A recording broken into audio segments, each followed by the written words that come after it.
জয় গুরু, রাধে রাধে বন্ধুরা। আশা করি তোমরা সবাই ভালো আছো। তো কালকে ছিল রথযাত্রা, তাই আমিও গিয়েছিলাম আমার শাশুড়ি এবং ননদি দিদির সাথে রথ টানতে। দিদি নাচার জন্য হাত তুলেছে, ঠিক সেই মুহূর্তে এমন বৃষ্টি এলো যে সব লোকগুলোই দৌড়াদৌড়ি করে লুকিয়ে পড়লো। বৃষ্টির শেষে আবার চলে এলাম। তো এবার এলাম আমরা একদম রথের কাছাকাছি। আগে ছিলাম অনেকটাই সামনে, যার জন্য রথকে একদমই দেখতে পাচ্ছিলাম না। অনেকটা হেঁটে আসার পরে এখানে খেলার মাঠে রথটাকে দাঁড়ানো হলো। এখানকার মানুষগুলো সবাই সেই ঠাকুরকে পূজা দেওয়ার জন্য আসছিল। তারপর আমিও রথের কাছাকাছি গেলাম এবং ঠাকুরকে প্রণাম করলাম। আর পূজারীরা সেখান থেকে আমাদের সবাইকে প্রসাদ দিচ্ছে।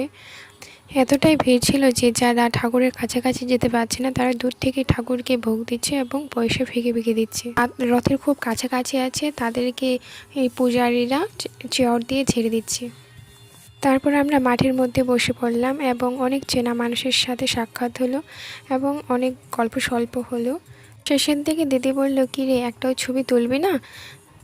ঠাকুর দেখতে আসলাম, অথবা একটা ছবি থাকবে না? তাই শেষের দিকে একটা ছবি তুললাম। ভিডিওটা ভালো লাগলে লাইক এবং শেয়ার করে দিও। Tata, bye bye.